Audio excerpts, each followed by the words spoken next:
Grabando. Buenos días a todos, a todas, ¿no? A esta sesión del Seminario de Ciencias Políticas y Movimientos Sociales en la Interculturalidad del Frente Popular Francisco Villa y el Centro de Investigaciones y Estudios Transmodernos. Bienvenidas todos, todas a esta sesión. Tenemos el gusto de presentar a ustedes hoy al doctor José Antonio Motilla, un gran amigo. Él trabaja la dimensión de la historia y ha trabajado también en una revista de humanidades e historia digital. Sus últimos años también se ha dedicado a aspectos del arte, pero el arte y la resistencia, ¿no? Lo conocimos acá en San Luis Potosí, ¿no? Y justamente entre los cruces que tuvimos fue el de la resistencia frente a la minera San Javier en el Cerro de San Pedro, ¿no? Y en esta ocasión pues nos va a platicar sobre el cruce de estos caminos de historia, arte, política en el siglo XIX, ¿no? Que es parte de su trabajo de investigación. Él es profesor investigador de la Facultad del Hábitat en la Universidad Autónoma de San Luis Potosí. Y pues sin más preámbulos, le damos la bienvenida y le damos la palabra. Bienvenido, José Antonio, adelante con la palabra. Gracias, Pedro. Muchas gracias por invitarme. Para mí es un gran honor y me da muchísimo gusto estar aquí porque Pedro y José son personas que son y han sido muy importantes en mi formación, ¿no? Y en mi vida ha sido muy interesante. Pues hemos compartido desde que yo estaba en la licenciatura. Bueno, en los últimos años no he tenido el gusto de poderlos ver, pero de una u otra manera, como estas enseñanzas y pues estos ejemplos, ¿no? Como personas, como investigadores, etcétera, han sido, pues, me han marcado, ¿no? A cada rato me acuerdo de ellos y entre otras cosas, porque Pedro me dio una materia en la licenciatura que fue sumamente importante para mí, que fue la de análisis del discurso. Y bueno, pues creo que desde ahí empezamos a compartir y ahora de poco a poco me he ido tratando de seguir un poco estos pasos, ¿no? Y bueno, insisto que es muchas gracias por haberme invitado y va a ser un gusto compartir con ustedes. Pedro me platicó un poco de lo que están haciendo en estas sesiones y me parece sumamente interesante, importante y pues un gusto ser parte de esto, ¿no?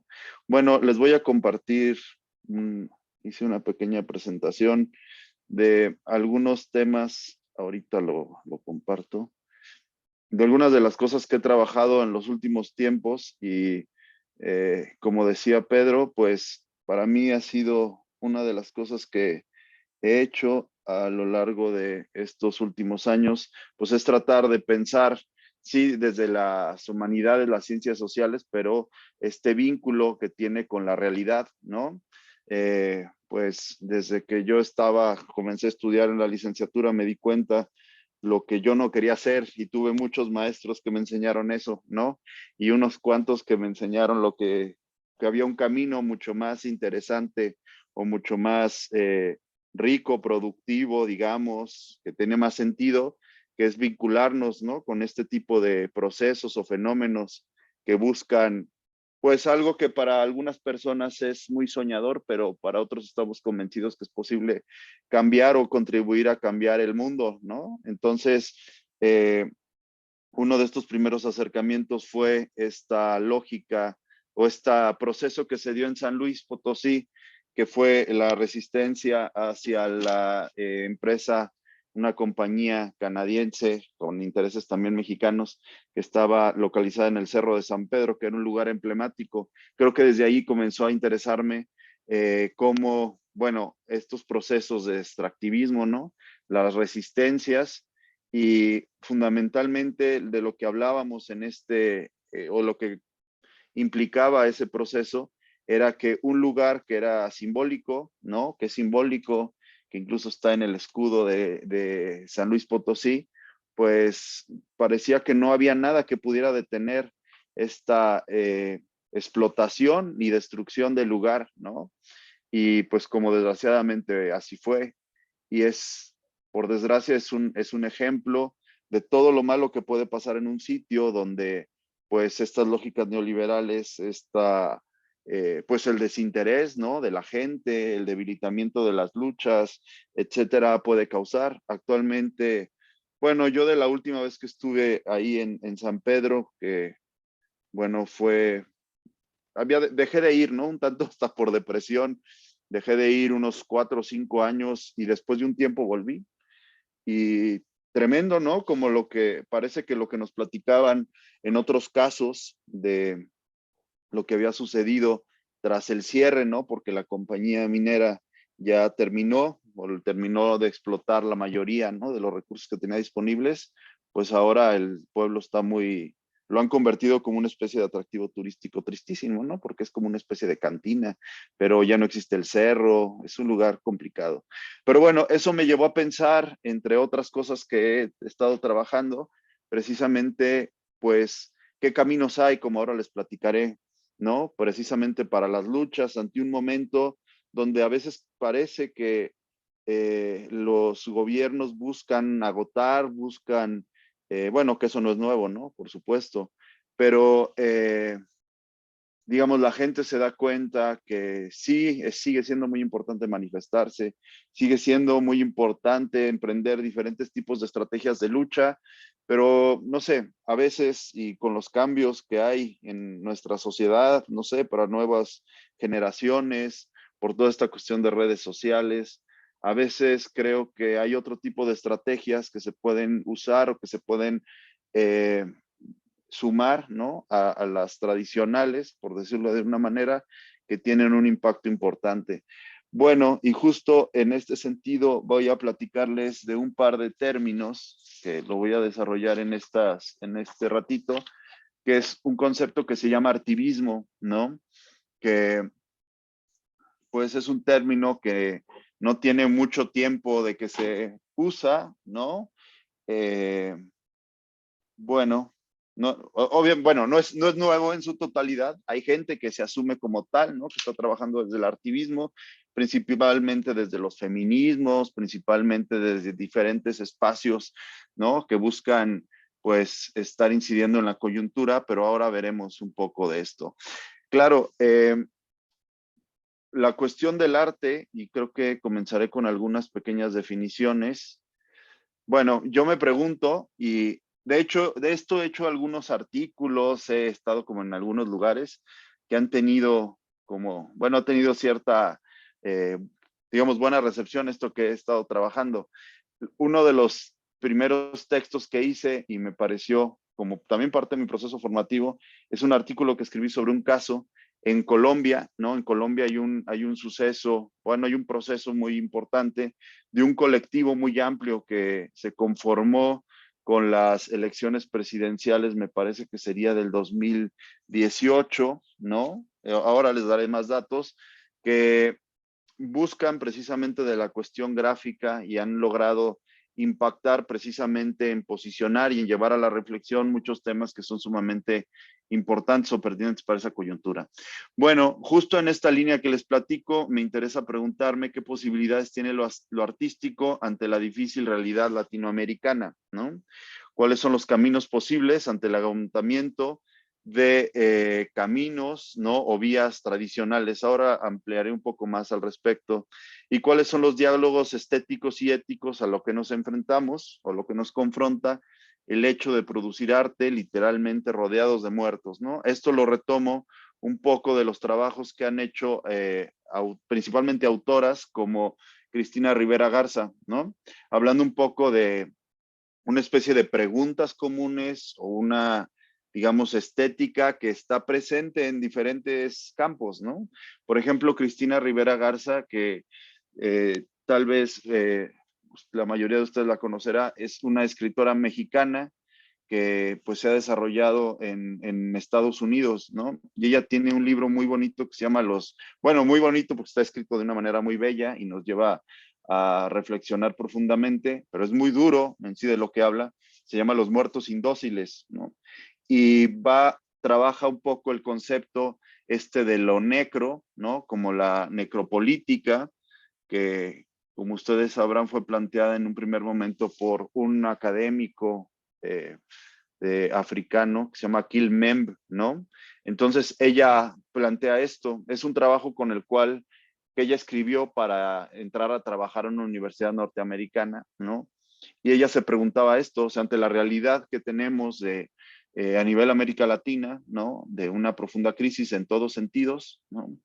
Principalmente de derechos humanos, económica, etcétera. Ella decía, ¿qué implica escribir y colocarnos desde estos lugares, no?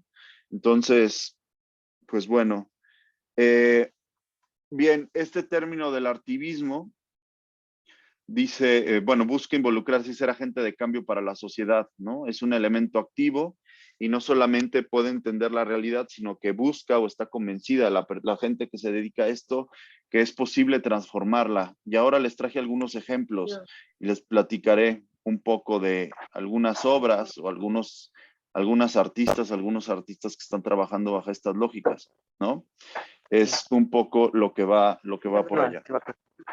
Bueno, si buscáramos una definición, ¿sí? Hay una red que se llama la Red Conceptualismos del Sur, que plantea esta lógica del artivismo, dice como aquellos modos de producción de formas estéticas y de relacionalidad que anteponen la acción social a la tradicional exigencia de autonomía del arte. Eso es, digamos, como una definición que nos puede servir en términos generales, ¿no? Para poder entender, para poder saber por dónde va esta cuestión del artivismo. Es decir, nos alejamos profundamente de aquellas lógicas que buscan o que entienden el arte solo como una producción para un museo, ¿no?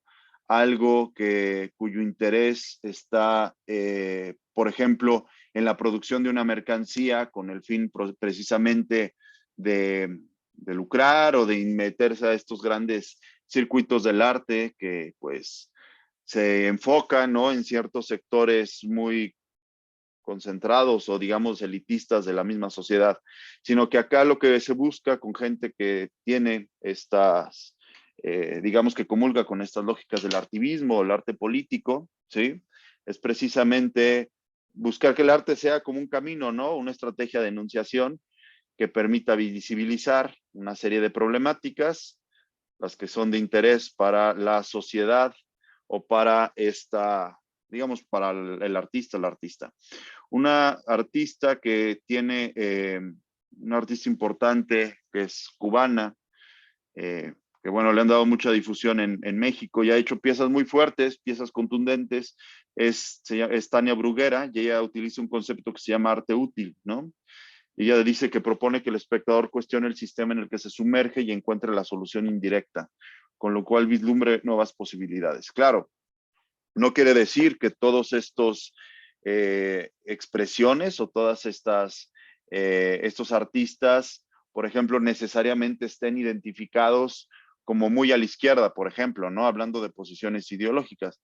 Tania Bruguera es sumamente importante, influyente en el mundo del arte, pero ella realizando una crítica al sistema cubano, ¿no? Entonces, digo, no quiero decir que yo esté completamente de acuerdo con lo que ella hace. Sin embargo, las piezas que ha hecho han sido muy contundentes y han sido contundentes y han tenido muy, muy buena recepción. ¿A qué se refiere con esto?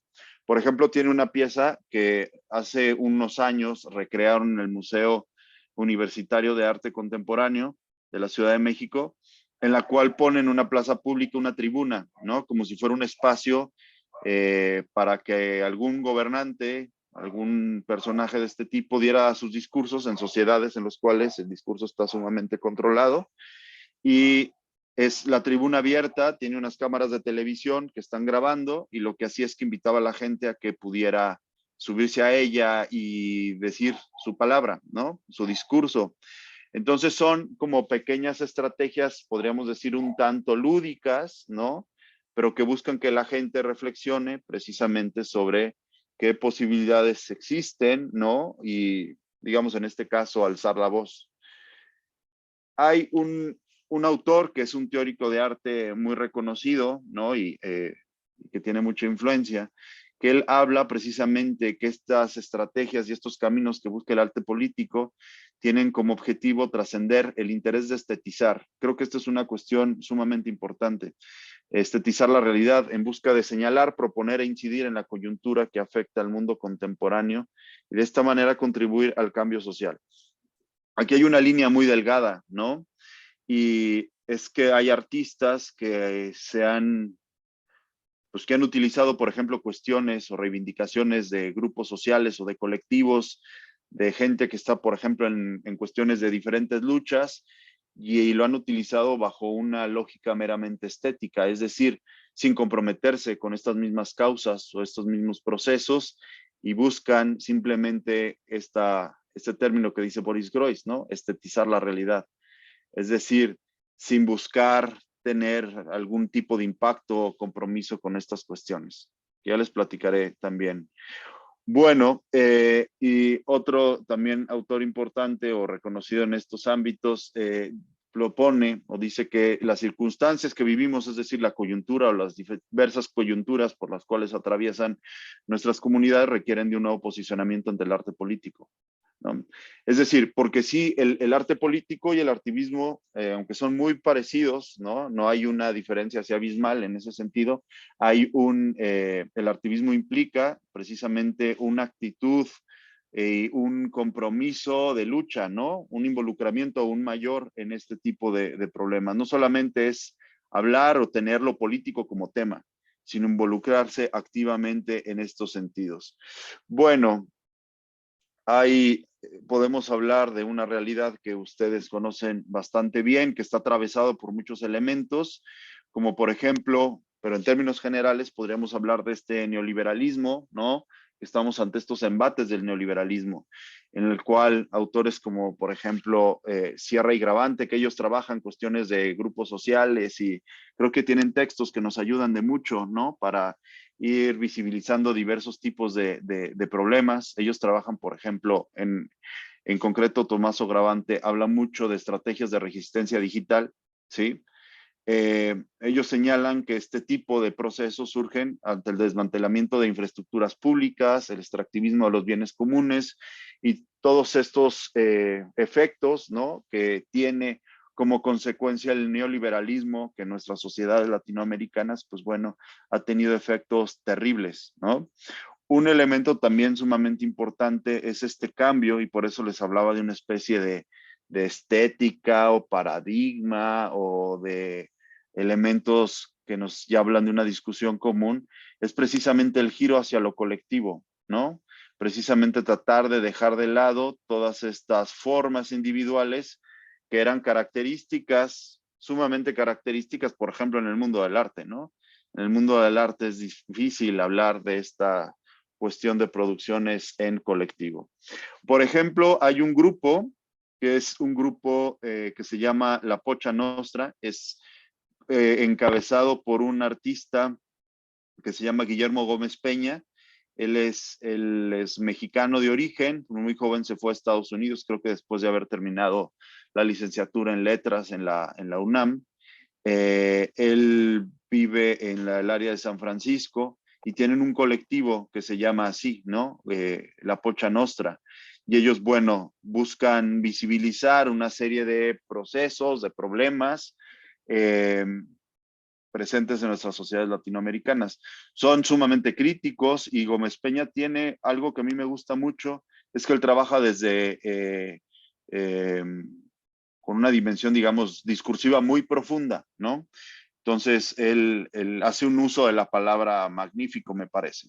Entonces, busca, por ejemplo, hacer visibles los problemas que tienen las comunidades latinoamericanas en Estados Unidos, cuestiones de género, ¿no? Él principalmente trabajan desde el performance, es decir, estas obras o estas representaciones que buscan a partir de la corporalidad, ¿no? Y de la acción, por supuesto, buscan pues señalar determinados procesos, ¿no? Ha trabajado mucho cuestiones sobre el colonialismo, por ejemplo. Él en un museo de Estados Unidos se metió en una jaula, ¿no? Entonces decía, vengan a verme, porque yo que tengo mis facciones digamos, no occidentales, no americanas, ¿sí? Y bueno, tiene trabajando en aquellos lugares como de los 80s, ¿no? Una de las piezas así como primeras piezas que hizo este hombre fue que colocó una cruz gigantesca en un puente muy famoso de San Francisco y ahí se clavó, ¿no? Con un traje de mariachi. Cosas como lúdicas, juguetonas, pero que buscan estar visibilizando todas estas problemáticas. Bueno, hay otra artista que es de origen chileno. Bueno, ella es chilena, vive en México, que se llama Julia Antivilo y ella trabaja precisamente sobre la cuestión de los feminismos, ¿no? Y desde la performatividad también. Esto es algo importante porque en gran medida estas estrategias que han seguido estas personas, el performance está al centro, ¿no? Y no tanto como, ya ni siquiera pensado como una disciplina aparte dentro del mismo mundo, digamos, del arte, sino como una de las estrategias que permiten esta, digamos que es la casi que obligada para hablar de estas discursividades, ¿no? Para comunicar estos mensajes. Ella, al igual que otra artista que se llama Lorena Wolfer, por ejemplo, están trabajando con mujeres desaparecidas, ¿no? Están trabajando con, pues, casos que ha sucedido de feminicidios en la Ciudad de México, visibilizar, ¿no? Recordarnos que el problema está ahí, que aunque el gobierno busca tipificar muchas veces este tipo de crímenes con otras lógicas, con otros nombres, ¿no? Ellos están ahí para recordarnos toda esta violencia que existe, que ha existido, ¿no? Y que esperemos que algún día deje de existir, deje de suceder. Entonces, bueno, una de estas estrategias que siguen ellas es tratar, por ejemplo, Julián Tibilo consiguió en la UNAM que le permitieran dirigir, no sé si fue toda una temporada, de un programa que se llama Vianditas o Viandatas, por ahí va, ahorita les busco el nombre específico, y ella hablaba precisamente de mujeres artistas, ¿no? En televisión pública mexicana se transmite también por YouTube, les podré pasar el link si gustan de estas grabaciones, y ella desde el mismo cuerpo, por ejemplo, ella aparecía con la mitad en el rostro, con un bigote, ¿no? A la mitad, y la mitad caracterizada como hombre, la mitad como mujer, y pues son, no sé, me parece que son estrategias muy interesantes porque nos hacen, ¿no? A la gente que estamos, a los televidentes, ¿no? Pues cuestionarnos qué onda, ¿no? Qué es lo que está planteando? ¿Por qué hace esto la artista? Creo que son cosas muy interesantes. Bueno, en el caso de Lorena Wolfer es algo similar lo que les estoy platicando, ¿no? Ella tiene todo este proyecto que busca precisamente desde el mismo cuerpo ir visibilizando esta problemática, en concreto la cuestión de los feminicidios. Ahora, hay una situación aquí sumamente interesante que las fronteras, me podrán preguntar o se cuestionarán cuál es la frontera que existe entre la cuestión meramente artística, la cuestión activista, la cuestión, por ejemplo, no sé, sociológica o antropológica, en realidad en estos campos se borran, ¿no? Y tendemos a, pues, que realmente no es de interés, ¿no? Sino simplemente es ir buscando cuál es el camino, cuál es la vía más adecuada para poder visibilizar todos estos problemas. Y bueno, una manifestación tremenda que no sé, ustedes conocerán a este personaje que se llama Lucas Avendaño, ¿no? Que él se viste, él es de la zona de Oaxaca, ¿no? Eh, a él le pasó una cosa muy complicada. Él es antropólogo y, bueno, ha trabajado mucho con estas lógicas del embushe, ¿no? Como estos personajes que son reconocidos en las comunidades, que se visten como, pues como mujeres y tienen toda una representación y digamos, hay toda una tradición en esta zona, ¿no? Precisamente de estos personajes. Lo que pasó con Lucas Avendaño es que hace unos años, estando él ahí en su casa en Oaxaca, su hermano que era militar llega, ¿no? A pasar las fiestas navideñas, va a comprar algo, va a algún lugar por algún tipo de mandado, algún encargo y desaparece, ¿no? Entonces, y el hermano no regresa. Lo buscan por todos lados y como sucede, la familia recurre a las autoridades y pues no tiene respuesta. Incluso lo que les dicen ellos es una cuestión casi burlona, ¿no? Dicen, no, pues aquí nadie aparece. Si alguien desapareció es muy difícil, ¿no? Y no lo vas a encontrar. Entonces, precisamente desde el arte, bueno, esta imagen que estamos viendo nos remite a un cuadro que es muy famoso, que se llaman Las dos Fridas, ¿no? Y que es muy conocido a nivel internacional. Ustedes saben por esta influencia que tiene Frida Kahlo, ¿no? Y que se ha entendido muchas veces como lo mexicano, ¿no? Claro, desde unos ojos muy lejanos, me parece. Entonces lo que él hace es que imprime la fotografía de su hermano, que se llama Bruno Avendaño, y se va a diferentes lugares a hacer este performance, esta protesta. Se sienta, por ejemplo, fue a la Embajada de México en Barcelona, digo, apoyada por muchos colectivos, y se sienta ahí. Lo que hacía la gente es que llegaba, tú llegas, te puedes sentar al lado de él y estar tomándolo de la mano, y es en silencio, no dicen absolutamente nada. Y la pieza se llama ¿Dónde está Lucas Avendaño? Esto podremos decir, bueno, ¿y de qué sirve? Es muy importante porque visibilizó ante el mundo el gran problema que tiene México y, bueno, América Latina, ¿no? Pero en concreto para el caso mexicano, de los desaparecidos. Y que no aparecen porque el Estado no quiere que aparezcan muchas veces, ¿no? Entonces, bueno, por fortuna para Lucas, hace no mucho encontraron a su hermano, por supuesto, lo encontraron en una fosa, ¿no? Pero este tipo de prácticas o estrategias que se están haciendo, pues no buscan estetizar absolutamente nada, ¿no? Ellos lo que buscan es decir, hay un gran problema y mi hermano es representativo de un montón de gente que no ha logrado llegar a su casa, ¿no? Precisamente por las violencias en las que vivimos.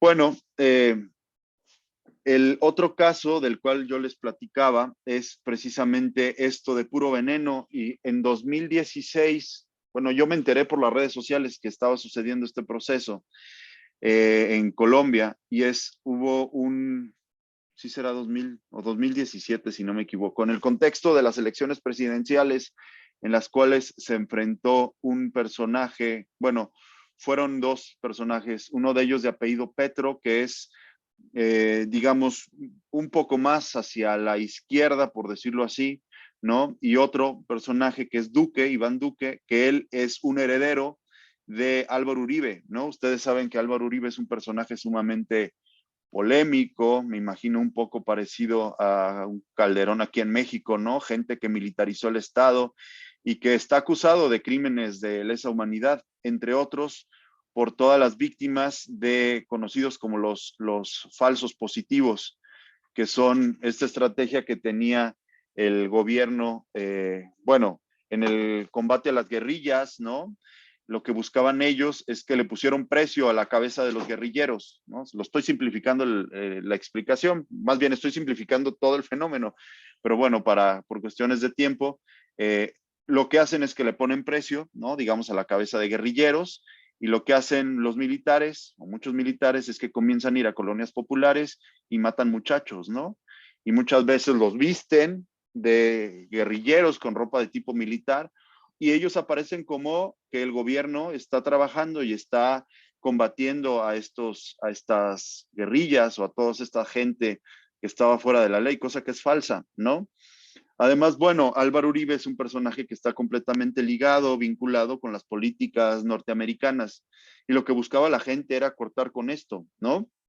En el caso colombiano pues es como pasa en nuestras realidades latinoamericanas, cosas verdaderamente alucinantes, porque incluso en una visita, cuando recién había sido nombrado o electo presidente, Iván Duque, después de una gran polémica, llega a España con el rey de España, y lo primero que le dice a este hombre es que le manda saludos el señor Uribe, ¿no? Como si fuera su mensajero, cosa que los camaradas colombianos se botaban de risa, pero a la vez como una risa dolorosa, ¿no? Porque era precisamente esto. ¿Qué es lo que sucede? En Colombia hay un movimiento artístico muy amplio de muralismo, ¿no? De arte urbano, en ciudades como Cali, en ciudades como Bogotá o Medellín, ¿no? Pues hay artistas increíbles. Uno ve, yo tuve la fortuna de que me invitaron de una universidad a dar un curso, y no, es una cosa impresionante. Tú puedes ver un edificio, ¿no? digamos, una parte de un edificio con graffiti que parece una fotografía. Son cosas muy, muy padres, muy interesantes. Pero un sector muy amplio de los artistas urbanos colombianos se preguntaba que para qué sirve el arte, ¿no? Es decir, si solo sirve para estetizar, si solo sirve para decorar una ciudad, que dónde está esta vocación transgresora que tiene, por ejemplo, el graffiti, ¿no? Es decir, que la mayoría de estas obras se hacen de forma clandestina, ¿no? Pero acá está reglamentado, está autorizado por los mismos gobiernos.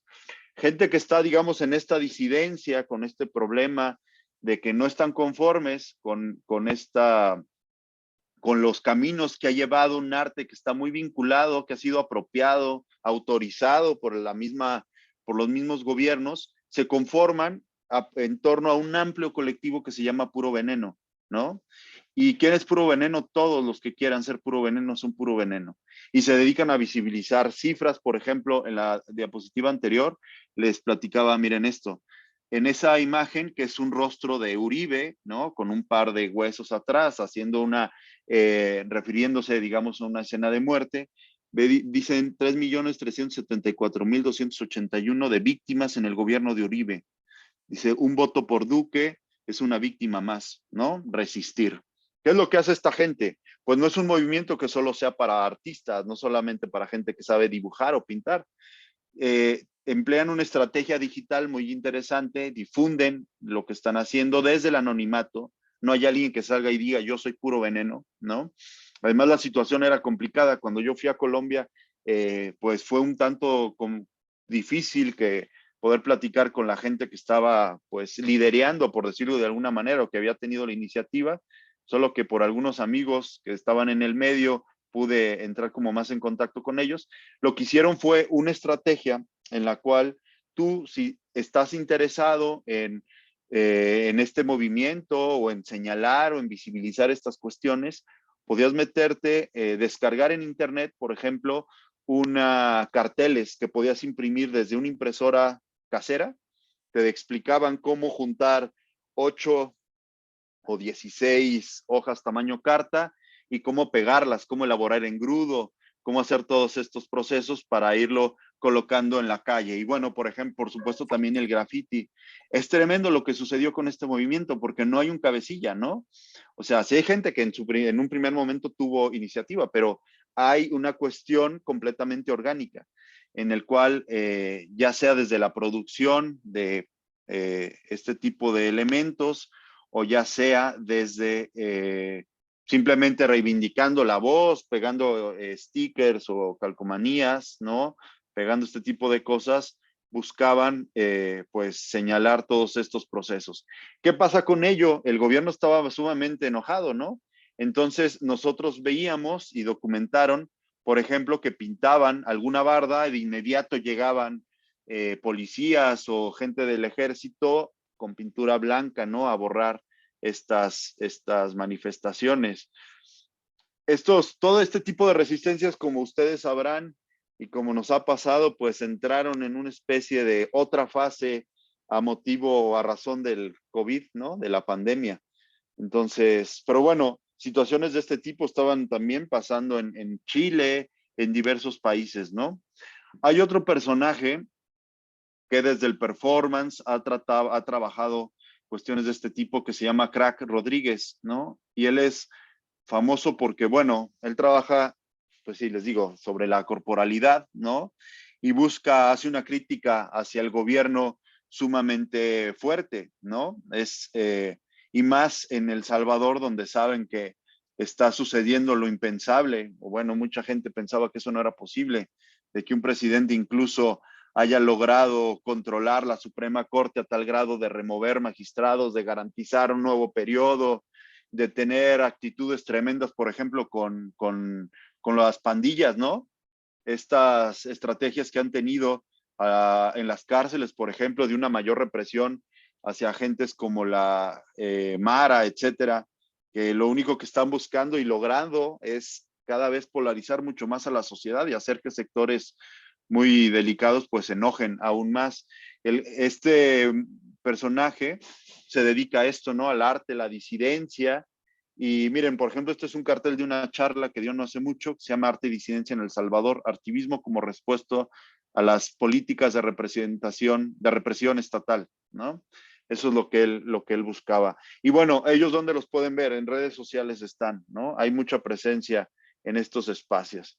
Bueno, otro ejemplo, preferí irme así como por ejemplos para irles platicando, ¿no? Que han hecho algunos grupos, algunos colectivos en este sentido.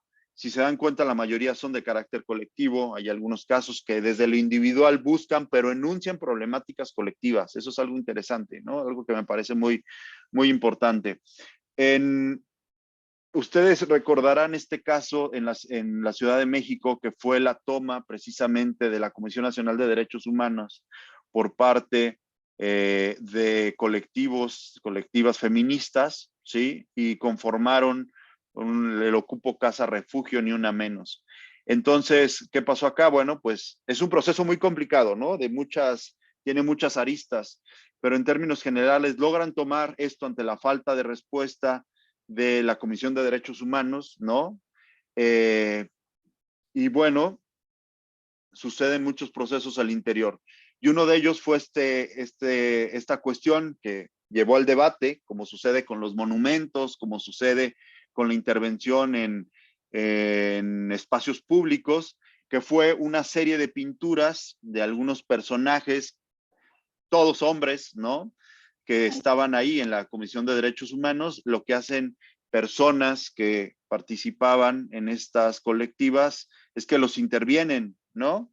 Los intervienen pues, con aerosol, los intervienen con pintura, y eso en el debate público, eso fue sumamente, pues, no solo interesante, es duro, ¿no? Porque resulta que en la discusión no estaba porque estas personas estaban protestando, porque habían tomado la comisión, qué sucedía con las cuestiones de los feminicidios, que es uno de los motivos por los cuales deciden movilizarse, ¿sí? Ante la falta de acción o de medidas que busquen reducir o tener algún tipo de estrategias o tomar medidas, ¿no?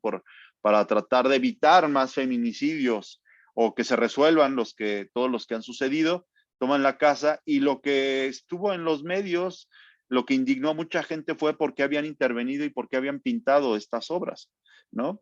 Es decir, el arte, vandalismo, pandillerismo, etcétera.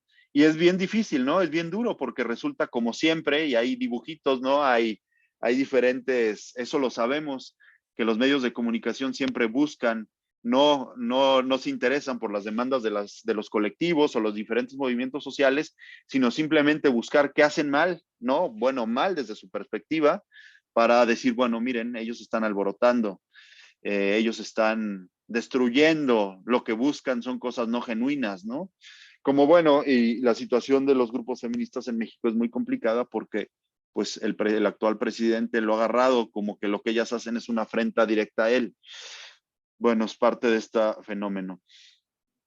Bien, al comenzar la sesión yo les platicaba, bueno, antes de comenzar, mejor dicho, hablábamos un poco sobre, les voy a platicar de una muchacha que está trabajando, es una artista muy joven, ¿no? Que está trabajando cuestiones de arte político, porque ella está profundamente convencida de que el arte por sí mismo no sirve de nada, y ella estudió una carrera en arte y siempre le parecía que era muy, muy absurdo estar pensando en el museo y en no sé, en lógicas de acumulación, o un arte que simplemente sirva para encumbrar o hacerse famoso como artista.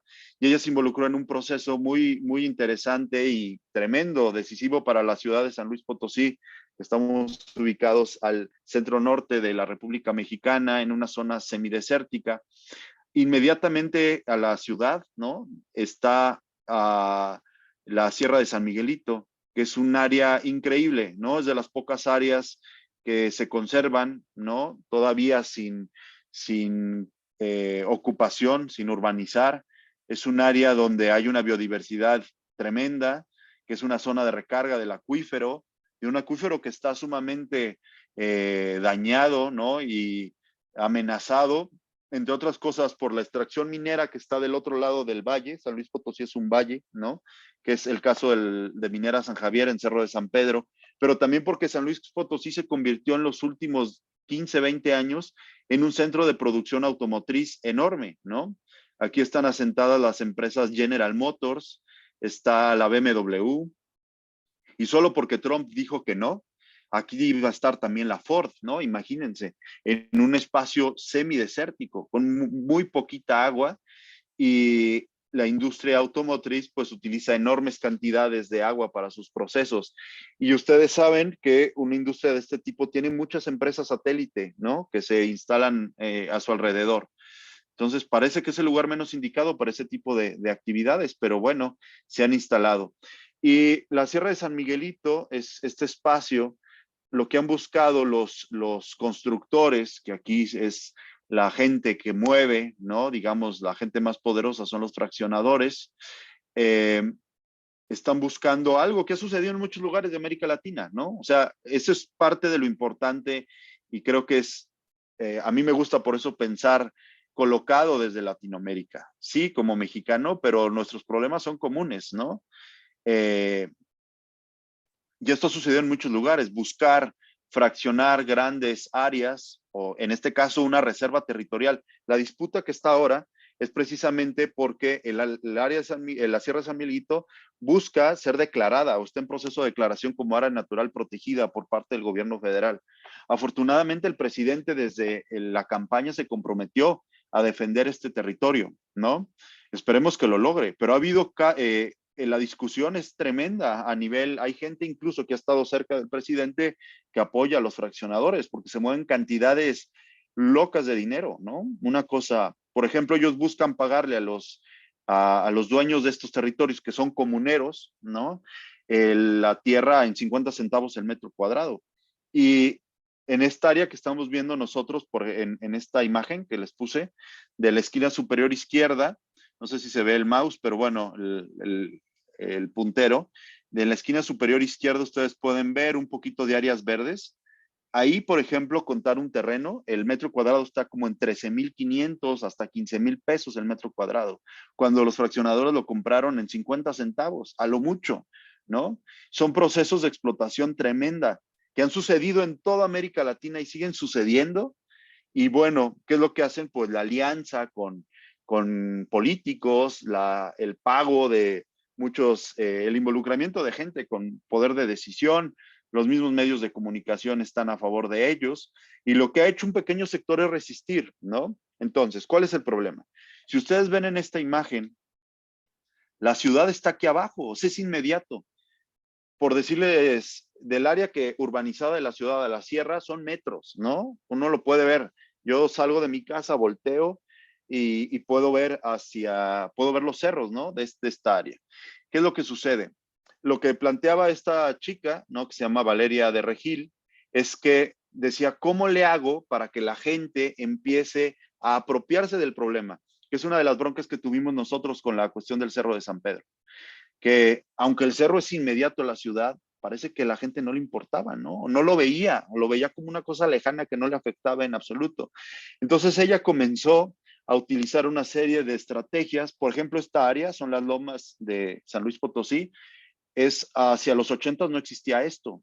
Y también son como las faldas de la sierra que se fueron poco a poco urbanizando. Y la cosa es seguir, ¿no? Si nosotros viéramos imágenes satelitales de 10 años para acá, la forma en que están apropiándose del territorio es una cosa aterradora. Entonces, entre otras piezas que ella ha hecho, por ejemplo, hizo estos carteles que decía qué pasará cuando los muros dominen el horizonte, ¿no? Un poco jugando con cuestiones poéticas.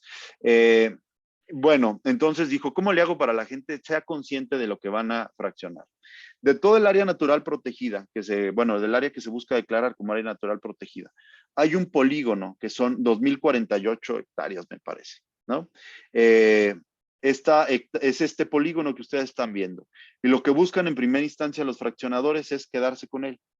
En la esquina inferior derecha hay una pequeña área verde. Allí hay un lugar fabuloso que se llama la Cañada del Lobo, que es un yacimiento de agua que suministraba a lo largo del periodo novohispano el agua a la ciudad y todavía hasta finales del siglo XIX suministraba el agua a la ciudad. Buscan también privatizarlo, ¿sí? Entonces esta chica lo que hizo fue que sacó este polígono y lo trazó sobre la ciudad de San Luis Potosí. Dijo, voy a hacer algo que me permita, fíjense la gran cantidad, ¿no? Esta es una imagen satelital y les estoy hablando que abarcará por lo menos un 20% de la actual ciudad de San Luis, ¿no? O sea, es enorme este territorio. Entonces ella traza sobre el mapa, ¿no? Así digitalmente traza esto, hace este polígono y decide recorrerlo en bicicleta y graba un video, ¿no? Es lo que le va a hacer una pieza. Entonces ella va recorriendo y lo va con su celular, va haciendo pues lo va marcando, ¿no? Como con el aparato el GPS. ¿Qué logra ella? En cada punto pone una piedra que ella trae de la sierra como una especie, bueno, ha de tener diferentes nombres en los distintos países, una especie de mojonera que se le llama acá, ¿no? O sea, el límite de un lugar.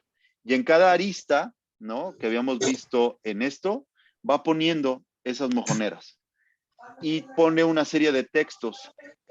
Miren, las preguntas son, ¿qué harías si te despojan de tu patrimonio? ¿Venderías el sitio por el que transitas? ¿Qué pasaría si mañana solo quedan cenizas de lo que ahora es tu espacio, en el espacio donde vives? Agrega esta hoja, todo es hecho con materiales, es la lógica, ¿no? De producción con poco dinero. Pega con engrudo estas hojas y aquí dice el proyecto inmobiliario que se busca imponer en San Juan de Guadalupe, que es parte de esta zona de San Miguelito, dice, y sus áreas, sus anexos de Tierra Blanca y San Miguelito, acorde a su plan parcial, pretende destruir 2.064 hectáreas. ¿Qué pasaría si trasladáramos este territorio a la ciudad? ¿No? Me acabo de enterar que hace 2 días, esto tiene 2 años más o menos, pero han estado circulándolo, ¿no? Ella hizo esto como una pieza, por decirlo así, y es para la resistencia. Y son los activistas los que han estado, y la gente de las comunidades lo estaban circulando y circulando. Hace 3, 4 días me supe que acaban de organizar una rodada en bicicleta para recorrer el perímetro, ¿no? Buscando, ¿no? De cualquier manera que se pueda visibilizar. Tal vez esta obra, y creo que esto es parte de lo central que les quiero compartir el día de hoy, es que permite ser mucho más contundente que 1000 discursos a lo mejor. Bueno, en sí mismo obviamente es un discurso muy fuerte, ¿no? Pero, no sé, esto nos transmite la idea y transmite la dimensión de la catástrofe que está por venir si no nos ponemos, digamos, manos a la obra, ¿no? Eso es como parte de esto. Bien, y hay otro tipo de movimientos, hay otro tipo de estrategias, por ejemplo, lo que hacen, y esto es muy interesante, ¿no? Y viene muy ad hoc con lo que creo que están discutiendo en estos encuentros, que es, por ejemplo, lo que se acaba de conmemorar los 500 años, ¿no? Que en México hubo un evento en el Zócalo de la Ciudad de México, que de 500 años de la caída de México Tenochtitlan. Es una cosa muy interesante lo que sucedió ahí. Y bueno, ahora les digo un poco más. ¿Qué es lo que sucede? Hay una serie de conmemoraciones que se organizan en la Ciudad de México, encabezadas por el presidente, en las que da un discurso, ¿no? Muy, muy, pues, pensado como en este contexto, en esta coyuntura, y que además el presidente le ha pedido varias veces al gobierno de España que se disculpen, ¿no? Por las atrocidades de la conquista. Y eso es lo que él dice, ¿no? Entonces es un evento que se da en el Zócalo, hacen una recreación del edificio pirámide de Templo Mayor, ¿no? Que pues, se han de haber gastado una buena lana. Y invita gente de pueblos originarios, pero no mexicanos, ¿no? Invita a alguien de Estados Unidos y también a alguien de Canadá, ¿no? De pueblos originarios. ¿Qué sucede con esto? Bueno, esta imagen que estamos viendo es de es un colectivo, ¿no? Que se llama Gran OM, que se dedican a hacer este tipo de imágenes que son muy famosas, ¿no? Y ellos tienen como objetivo apoyar a las diversas resistencias. Especialmente ellos tienen un compromiso con los zapatistas, ¿no? Entonces hicieron este cartel en este contexto, que bueno, la gente de los diversos pueblos, que es buscaron, ¿no? Hacer hicieron una manifestación el mismo día que el presidente de México hablaba de que no más conquistas, no más imposición, no más proyectos que afecten a las comunidades, nunca más, ¿no? Mientras de forma simultánea está construyendo el Tren Maya, de forma simultánea esta gente buscaba avanzar hacia el Zócalo para que los escucharan. Marichuy, esta representante de los pueblos indígenas, ¿no? De esta confederación, buscaba entregar una serie de documentos en la Suprema Corte y bueno, fue una polémica que no la querían recibir, finalmente pudo hacerlo, ¿no? Pudo entregar estos documentos. Esta gente sigue estando excluida, ¿no? Y en ese mismo momento, en el centro del antiguo imperio, ¿no? En Madrid, este grupo, ¿no? Este contingente de zapatistas llegaba, ¿sí? Y hablando precisamente de su situación tras 500 años, ¿no? Algo simbólico, seguimos hablando desde estas lógicas, pero por lo mismo es sumamente contundente, ¿no? Diciendo que no nos conquistaron. Era el lema de ellos, ¿no? Bueno, no sé si... Ese era como el lema de ellos, no nos conquistaron, esta es una imagen de Madrid, ¿no? Es decir, nosotros seguimos resistiendo, que eso, bueno, ustedes mejor que yo lo sabrán. Y ahí está, ¿no? Este choque, esta lucha de discursos, estos posicionamientos radicalmente distintos, pero viendo cómo imágenes, por ejemplo, esta, ¿no? Que les platicaba de Gran Om, que los hicieron con motivo de esta resistencia, buscan precisamente hacer más contundentes como los mensajes que están tratando de poner sobre la mesa estos colectivos, ¿no? Sea cual sea lo que ellos están buscando. Y bueno, en términos generales es lo que yo les quería compartir el día de hoy y me gustaría, bueno, Pedro, no sé cómo, creo que estoy en tiempo, ¿no? Totalmente. Pues muchas gracias, José Antonio. Compañeras, compañeros, este fue como una incursión a dimensiones de lo que es el módulo 10º, ¿no? El seminario sobre formas de resistencia en el presente, ¿no? Entonces, pues está abierta la palabra, como siempre, para compartir, para discutir, para preguntar, ¿no? Y pues adelante con la palabra y más comentarles. Buenos días. Habla Heréndira. Continuaríamos en la sesión del próximo sábado. Adelante, Heréndira, tienes la palabra.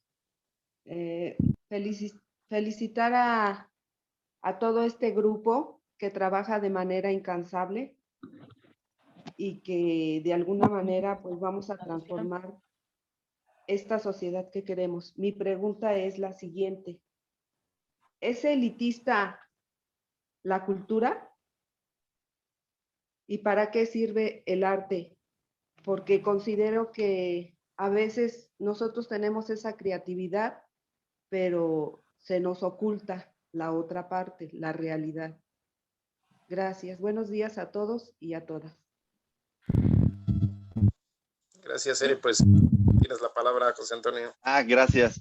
Pues es que la primera es una pregunta que fácilmente te podré contestar y por supuesto que no. O sea, hay gente que busca que sea elitista y hay circuitos, pues como todo, ¿no? Que buscan que esta cultura tiene otros fines meramente comerciales, pero la cultura en sí misma, por supuesto que no lo es, ¿no?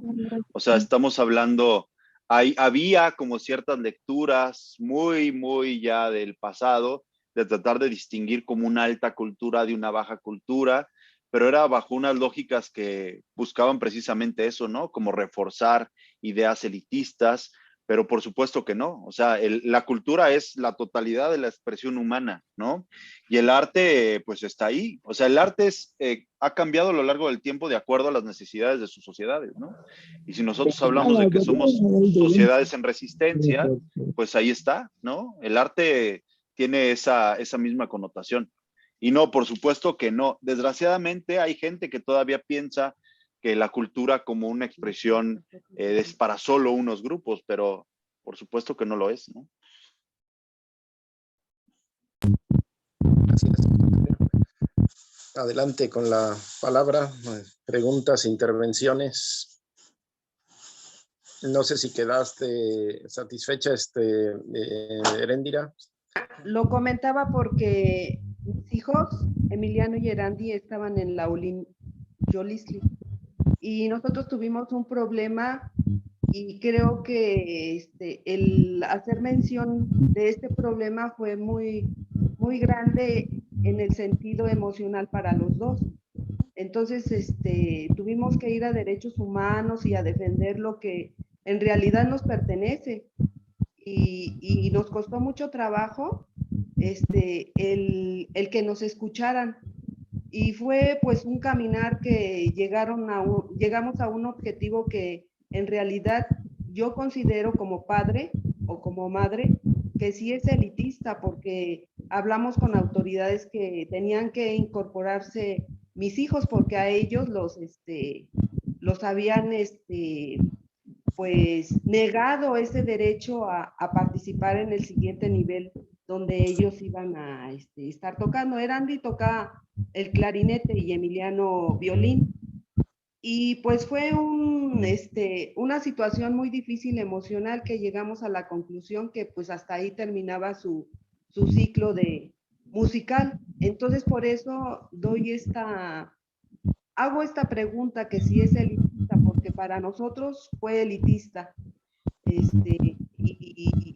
Y los jóvenes que llegaron a estar ahí es que están recomendados, es que tienen algún conocido y se van para poder llegar a ciertos niveles, ¿no? Entonces, esa era mi pregunta y que de alguna manera pues tengo ese sentir, porque pues a mis hijos les gusta mucho la cultura y de alguna manera los frenaron. Gracias. Me gustaría comentar algo más, y es que no que la cultura es elitista, es que la gente que está involucrada ahí, las autoridades, o ellos son los elitistas, ¿no? Y por eso necesitamos buscar, crear, ¿no? Pues sí, desde nosotros estos caminos, porque no es, o sea, la música pues es el lenguaje universal, ¿no? Y pues sí, creo que es desde las luchas. La bronca es que está esto, o sea, son los malos gobiernos, las malas autoridades, la gente que pues eligen para estar en esas posiciones, y pues sí. Y la lógica del capital también, ¿no? Entonces, pero sí, yo creo que eso me gustaría agregar. Gracias. Sí, como que estamos ante dos niveles de la palabra cultura y de la palabra arte, ¿no? Por un lado, la dimensión universal, incluso más allá de algún pueblo particular, y ya lo que es la parte de la apropiación o de la orientación, ¿no? Frente a este artivismo, digamos, popular, pues lo que puede ser un arte aburguesado o una cultura burguesa y procesos de elitización, ¿no? Son como dos niveles, dos aspectos a distinguir, ¿no? Porque como dice José Antonio, en lo general el arte y la cultura pues son de carácter amplio, general, universal, regional, nacional, etcétera, ¿no? Pero ya en los procesos de apropiación o de qué intereses se defienden, pues podemos hablar de cultura burguesa y arte burgués o de elitismo en algún ámbito, ¿no? Son como dos diferenciaciones, ¿no? Adelante con la palabra.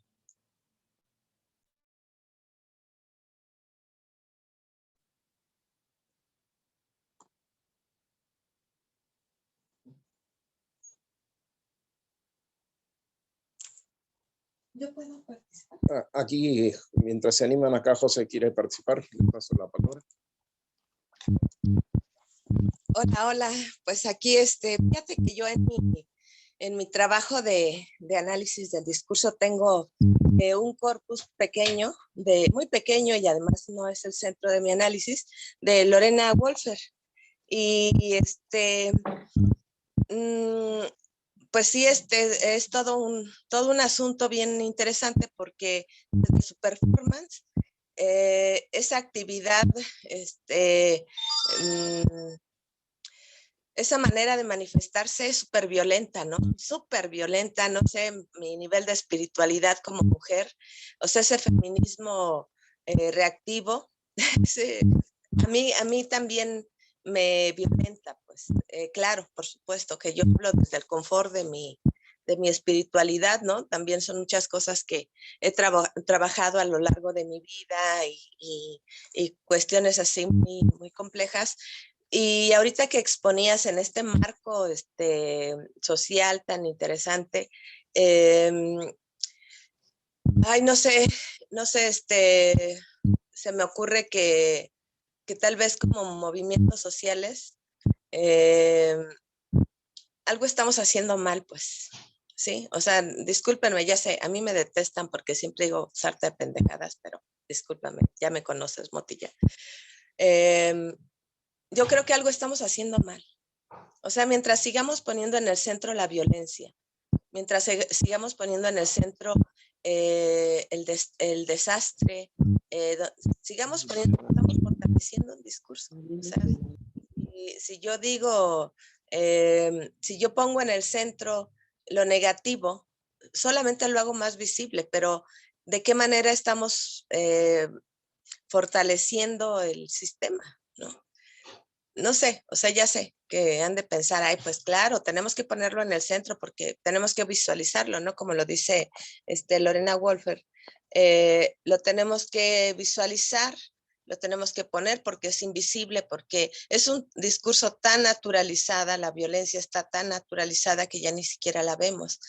Pero también hay otras cosas que no vemos, ¿no? O sea, por ejemplo, yo voy a poner un caso que a mí me pega, por ejemplo, la cuestión del crimen organizado en Michoacán. O sea, para mucha gente Michoacán es ese espacio de corrupción con el gobierno que está saliendo, que salió el día de ayer.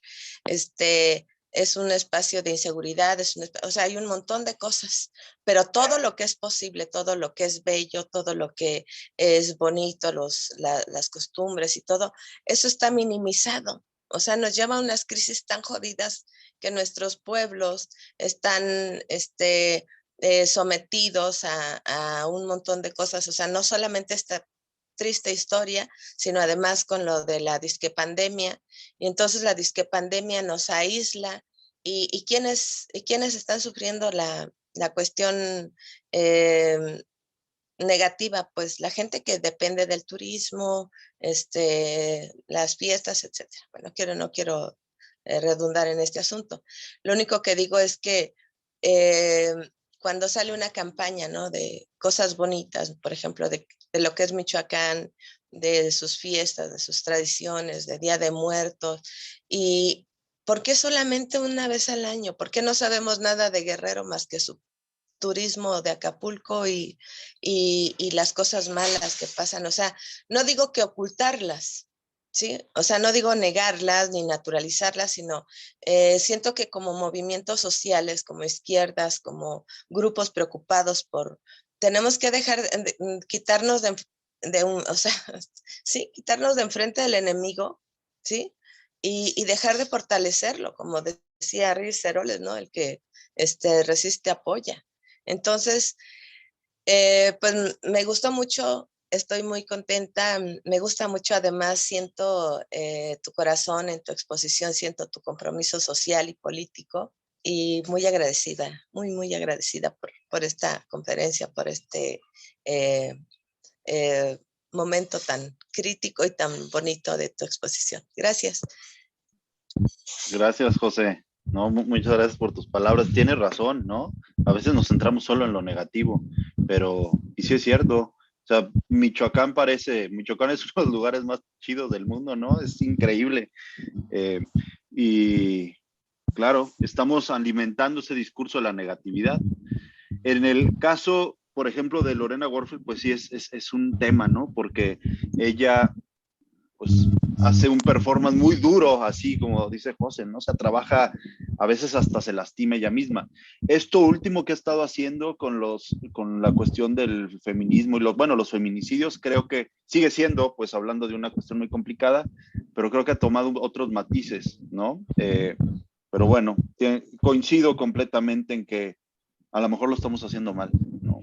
O sea, si buscamos enfrentar la violencia con pura violencia, bueno, no con pura violencia, pero sí visibilizando estos procesos, por lo menos no es lo único, ¿no? Tenemos que mostrar que hay otras posibilidades, que vemos el mundo de otra forma, ¿sí? Que no solamente es una respuesta a esos embates del capital y de estos malos gobiernos. Tienes razón. Muchas gracias por tus palabras, José. Gracias.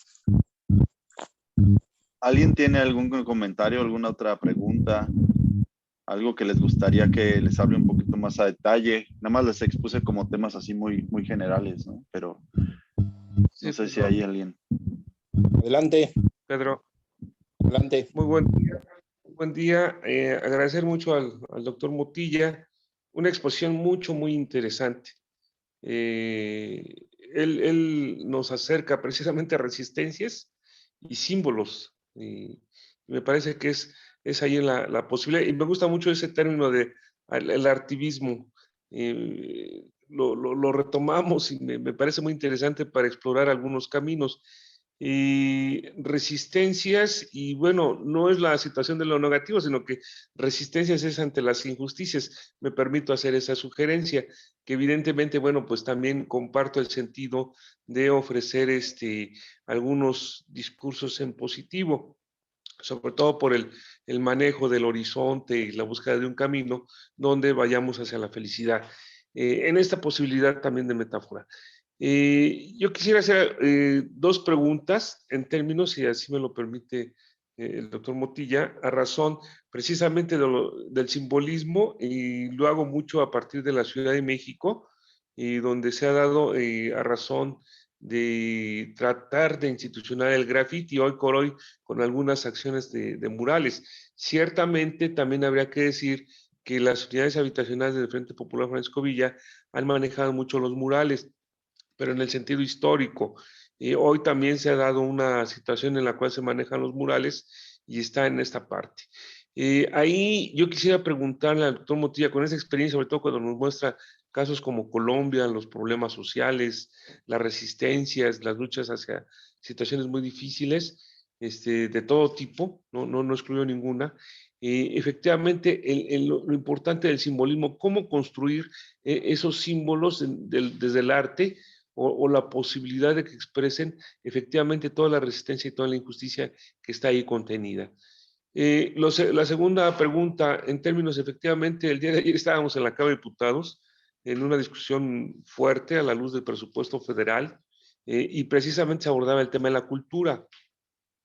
Lamentablemente, bueno, pues hay situaciones muy difíciles donde se limita el presupuesto y efectivamente se da favor hacia algunas áreas, y ahí los diputados también, y nos quedamos muy asombrados porque luego nos hacían cada planteamiento que está muy a distancia de lo que realmente se quiere, y más cuando se acercaba el término de educación, cultura, y ya las acciones o determinadas acciones ya específicas hacia grupos sociales, sobre todo pues grupos que han reclamado durante años la necesidad del acceso a los temas culturales.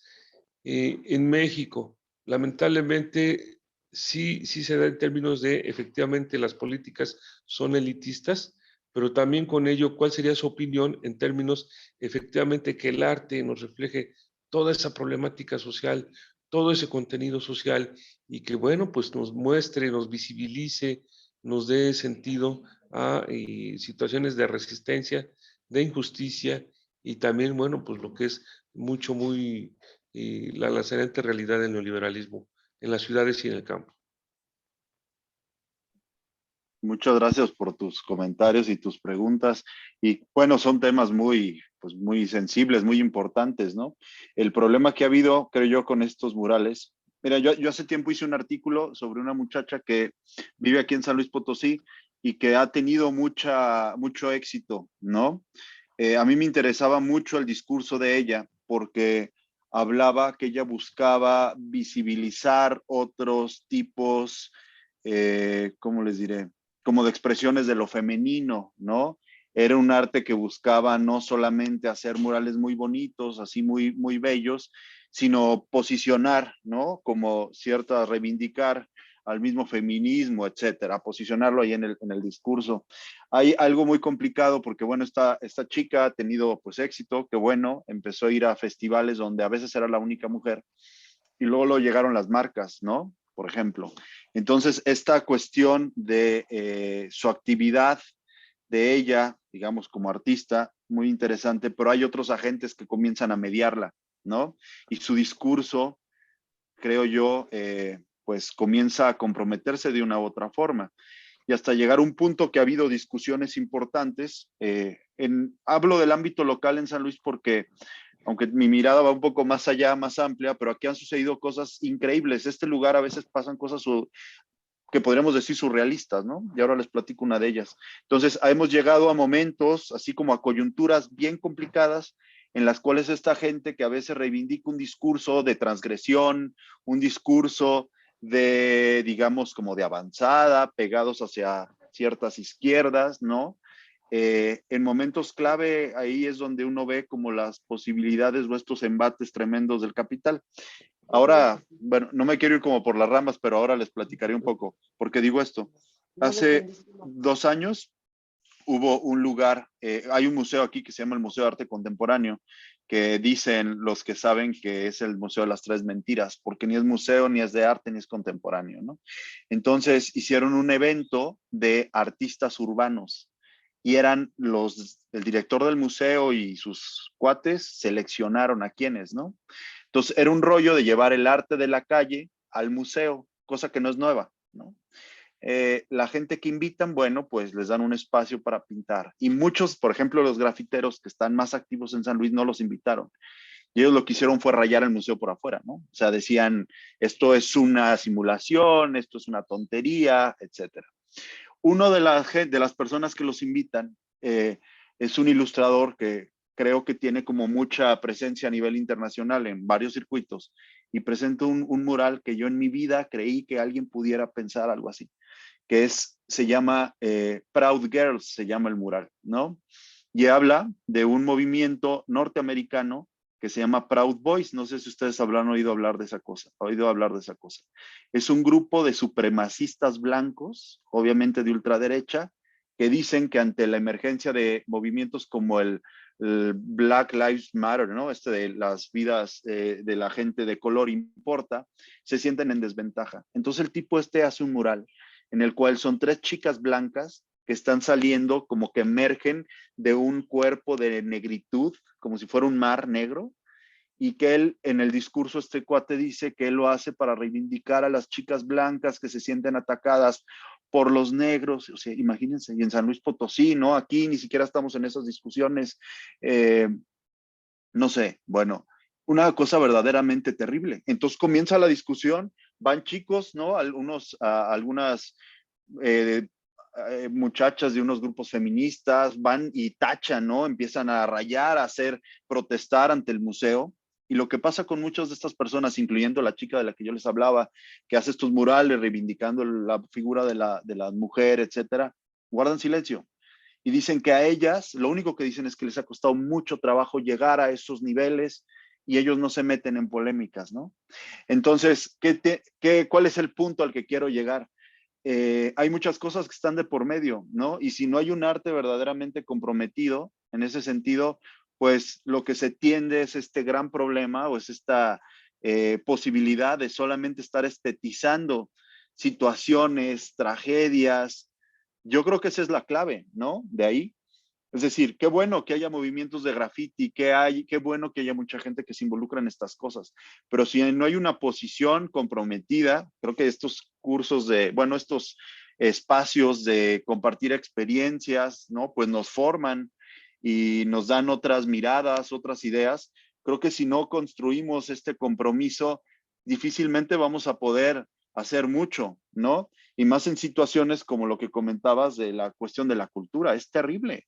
Creíamos, bueno, yo tenía esperanza, mucha esperanza en que muchas cosas cambiaran. Tal vez hay algo que está cambiando, pero la cuestión del arte es una cosa terrible.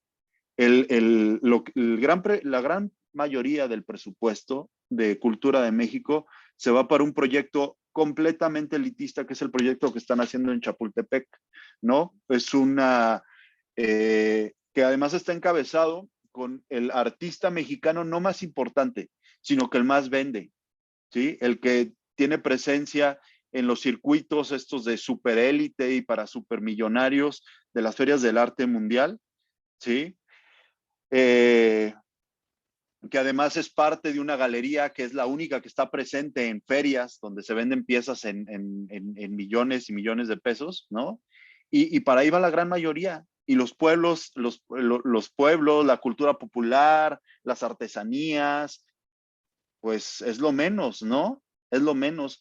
Entonces, bueno, ¿a qué nos lleva esto? Pues vivimos ante simulaciones y el gran mensaje o el gran aprendizaje que yo he tenido, por lo menos yo he tenido, es esto, que podrá ir cambiando, ¿no? Bueno, dicen los zapatistas eso, ¿no? Que podrá cambiar el capataz, pero el finquero es el mismo, ¿no? Entonces, ahí están estas lógicas.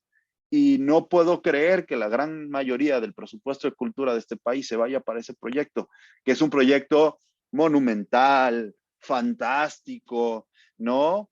Que busca, además, ¿qué es lo que buscan los artistas? Bajo el arte contemporáneo hay una lógica muy complicada. Es que es un espacio y es una lógica de reconocimiento mutuo en la cual entre pares se van posicionando en este tipo de ámbitos.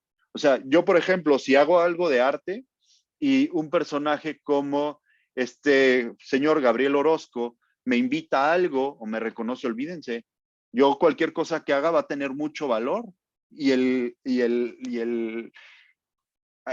una cosa meramente especulativa, ¿no? Y más hablando de cuestiones contemporáneas, yo les platicaba de una pieza que hicimos sobre un mapa, no vale nada, en realidad. Puede servir para una resistencia, puede servir para unas personas, pero si Gabriel Orozco me invita a llevarlo a Chapultepec y clavo ahí mi cuadro, va a costar un montón y yo me voy a hacer famoso y sí, es una cosa de locos.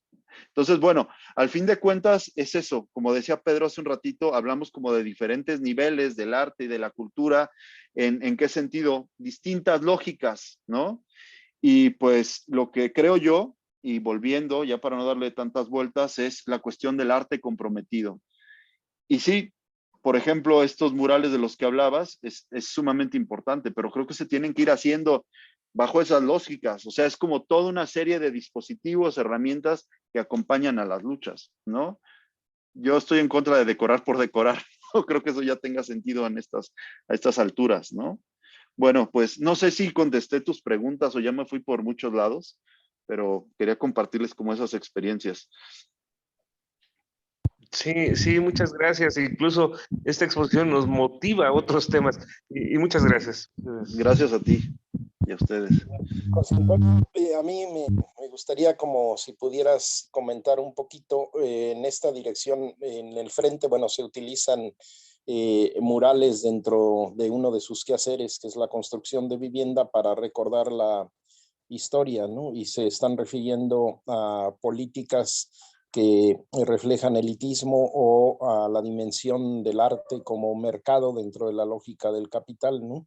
Pero tú que eres estudioso del arte, de la cultura y también historiador, ¿qué cruce haces tú con respecto a la relación entre cultura y arte en nuestra historia mexicana y latinoamericana, ¿no?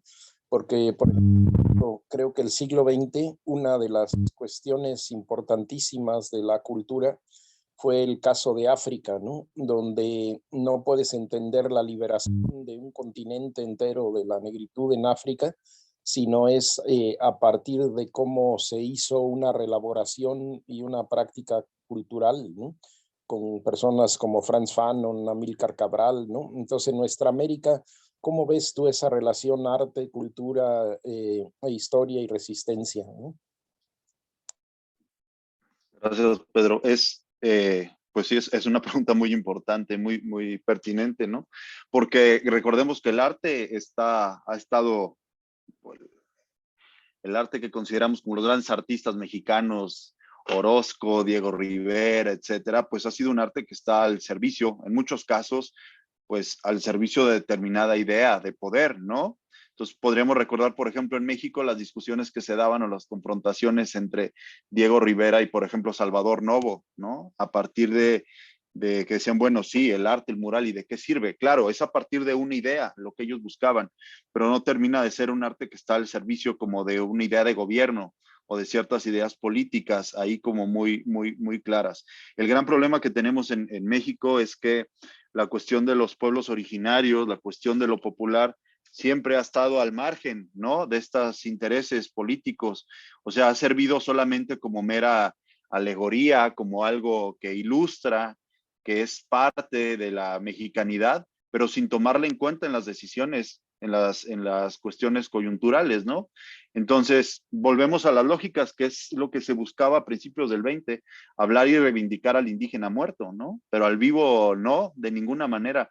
Y es increíble, por ejemplo, en las fiestas del centenario de la independencia, yo hace poco estuve revisando los periódicos pues nacionales y locales por un trabajo que estoy haciendo como historia de los conceptos, estoy hablando como de la modernidad, y veía de qué forma empiezan a movilizar gente, por ejemplo, para que vaya al desfile de 1910. Entonces están yendo a la Huasteca Potosina a buscar gente, indígenas, que parezcan, que se vean lo más originarios posibles, ¿no? En una lógica completamente, pues, absurda, racista, clasista, dicen, incluso unos que vienen ni siquiera hablan español, ¿no? Eso es lo que dice el periódico de la época, y los traen con flora de la zona, o sea, es una cuestión de musealización, es una cuestión de circo prácticamente, ¿no? Para 1910, mientras está hablando de estos grandes gobernantes, de este gran pasado indígena, pero el muy lejano. Y esta gente viva, pues solamente son curiosidades, ¿no? Y si nos ponemos a pensar cómo se construye el término de lo mexicano, pues lo indígena al margen, ¿no? Completamente al margen. Y vemos, pues no sé, ¿no? O sea, esa situación no se ha logrado como superar, creo yo.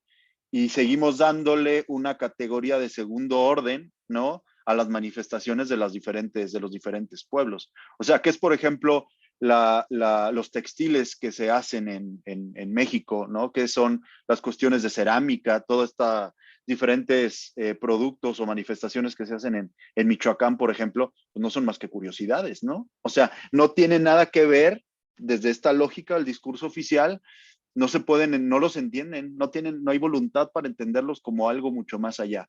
Lo que tiene reconocimiento es, por ejemplo, estas piezas que hacen estos artistas michoacanos como los árboles de la vida, y que lo reconoce Banamex como piezas que cuestan mucho, ¿no? Y seguimos bajo estas lógicas del capital. Entonces, ¿qué hace importante una pieza de un indígena wixárika, de un purépecha, que cuesten un montón, ¿no? Que se asimilen a lo que circula en estos circuitos de arte que les hablaba, en los que está Gabriel Orozco y toda esta gente. Porque es eso, la importancia es el valor, la importancia es lo que cuesta bajo estas lógicas del capital, ¿no? Entonces, desgraciadamente, si desde abajo no impulsamos, tal vez en esto que planteaba José, ¿no? Que me parece muy importante, la importancia que tienen nuestras producciones locales, ¿no? No lo vamos a lograr y no se va a poder dar una especie de reconocimiento de un aspecto en un ámbito mucho mayor de qué es lo que verdaderamente nos identifica, ¿no? Y de darles el lugar que merecen a estas manifestaciones. Porque el arte, lo que se hace en nuestros pueblos son cuestiones políticas también. O sea, son las resistencias mismas, ¿no? Que han logrado que se transmitan todos estos saberes a lo largo del tiempo y con esta imagen, ¿no? Que tenían estas personas, o bueno, lo que están reivindicando los zapatistas, no nos conquistaron, maestros. O sea, es eso. Nosotros seguimos aquí, seguimos resistiendo, pero pues hay que visibilizarnos. Me parece que por ahí va. Y desde estos saberes, Pedro, creo que eso es bien importante. O sea, nadie va a tomar en cuenta, ¿no? Nadie va a tomar, pues sí, a voltear para acá. Y justo hace tiempo, ya con esto cierro este comentario, hubo un encuentro que nos invitó la maestra, la doctora Julieta Haidar, ¿no? Que fue fue un congreso de la transdisciplina, y ahí tuvimos una mesa sobre lo decolonial, ¿no? Y pasó algo bien curioso porque fuimos varios invitados y uno de ellos es un académico italiano que vive en México y que él hablaba precisamente pues de la filosofía latinoamericana y lo de colonial, etcétera, y de pronto sacó una serie de términos que todos nos sacamos de onda, ¿no? Y justo lo que motivó eso fue una discusión en que, por ejemplo, desde la academia, ¿no? En esta cuestión, tenemos que superar estas lógicas colonialistas de tratar de enseñarle a la gente las cosas, ¿no? O sea, creo que hemos llegado a un momento en el cual, por ejemplo, esto que les estoy compartiendo yo, no es una lógica de decirles qué es lo que deberían de hacer, ¿no? Sino que es un compartir una experiencia de cosas que yo he visto desde mi experiencia de vida que pueden servir y podemos acompañar luchas. Y en ese sentido podríamos acompañar a todos estos grupos, a estos artesanos, a estas manifestaciones de arte que les llaman popular, y podrían las cosas cambiar, me parece, ¿no? Y ponerlos al centro. ¿Por qué no nos toman en cuenta en los presupuestos de las cámaras de diputados? Pues porque no hemos hecho la suficiente presión, tal vez, ¿no? O sea, necesitamos tener estrategias para visibilizar esto que decía José, lo bueno, ¿no? Lo no necesariamente violento, o parte de toda esta realidad de nosotros. Y creo que eso es sumamente importante, porque el arte funciona así, ¿no? Son discursos que es una forma de transmisión de estas ideas o de esta ideología. Y pues hay que transmitirlo desde lo que nosotros pensamos, ¿no? Gracias, José Antonio. Adelante con la palabra, compañeras, compañeros.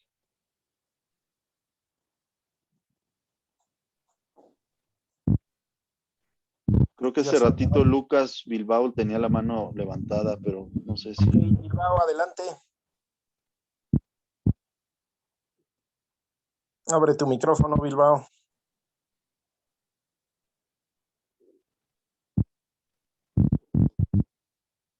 Bilbao, ¿ahí andas? Sí, te veo en imagen, pero está cerrado tu micrófono. Creo que también Hugo quería participar. Bueno. Hugo, adelante, tú sí tienes abierto el micrófono. Sí, sí, ya, lo que pasa es que se me perdió aquí el control. Sí, sí me escucha, ¿verdad? Sí, perfecto. Sí, era pues ya lo comentaron ustedes, por eso bajé la mano. Era en el sentido de que, pues, el arte, pues, puede o incluso debe de acompañar a los procesos, ¿verdad? A los movimientos, pues, o a las luchas, ¿no? Del pueblo. Esto lo digo porque, bueno, en el 79 por ahí, en gran parte del alzamiento, decimos nosotros, por la recuperación de las tierras, la acompañó este personaje que ya murió, el llanero Solitito del Cleta, y fue algo muy, pues, que ayudó mucho a la lucha, sobre todo por el ambiente de confrontación que se vivía en ese tiempo, en ese momento, y esta cuestión de la violencia, entonces ayudó mucho a digerir un poquito toda esa situación de tensión, ¿no? Pero también, pues fue abriendo, sobre todo en los niños, en los jóvenes. Yo tenía en ese tiempo alrededor de 10 años, 9 años. Entonces, pues eso fue formando, a mí en lo particular me fue formando en esta parte de pues no sé, de la toma de conciencia de la situación en que nos encontrábamos, ¿no? En este caso, la comunidad de Santa Fe. Ese es como un primer asunto, ¿no? De que el arte importa, el arte sí es muy importante cuando, pues cuando tiene un sentido, pues, social, ¿no? Y de formación, ¿no? Y de acompañamiento. Como primer asunto. Como segundo asunto, sí hay un arte que surge además a partir de esos procesos, ¿no? En este caso, la bandera purépecha, que ahora ya ha sido adoptada por pues muchos movimientos reivindicatorios, sobre todo en el pueblo purépecha, ¿no?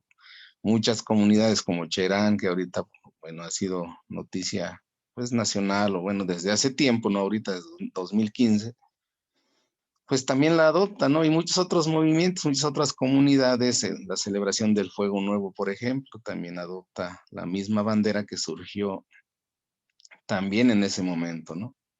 También en ese momento de la lucha de Santa Fe de la Laguna. Ya ahorita pues es un asunto ya muy institucionalizado en las escuelas, en las primarias, pues ya se hace a la par de los honores a la bandera nacional, pues los honores a la bandera purépecha, ¿no? Bueno, la misma Universidad Intercultural, pues también, ¿no? Lo hace. O sea, como ya de una manera ya muy institucionalizada que pudiera ahorita decirse o cuestionarse, y que las voces ahí más, pues críticas han dicho que es más que una bandera oficial, institucional de los pueblos indígenas, es una bandera de lucha, ¿no? Bueno, ahí todavía sigue la discusión. Y una tercera cuestión, la parte de los murales, ¿no? En ese momento, bueno, contextualizo estas tres cosas en la lucha de Santa Fe, ¿no? Había un taller, pues una organización o un colectivo que se llamaba Taller de Investigaciones Plásticas o de Investigación Plástica, que elaboró al mismo tiempo un mural en la comunidad, que hablaba como de toda esta historia de lucha por la tierra, pues de los pueblos indígenas, ¿no? Desde Zapata, y todo esto, ¿no? Hasta llegar al 79, que fue la recuperación de más de 1000 hectáreas de las que estaban invadidas por ganado y de ganaderos de Diana Monta, de Quiroga, Michoacán, ¿no? Del municipio colindante con Santa Fe. Entonces, todo ese proceso, pues también fue acompañado por un arte que nació con el pueblo, con la lucha y con la solidaridad de artistas, obviamente, ¿no? Y con la iniciativa. Entonces, eso era lo que quería comentar, Pedro, maestro. Muchas gracias, Bilbao. No sé, ¿quieres comentar algo, José Antonio, o le damos la palabra a Hugo López? Pues, si quieres, se la damos a Hugo y ahorita integro también el comentario sobre lo que dijo. Adelante, Hugo. ¿Tiene señal, Hugo?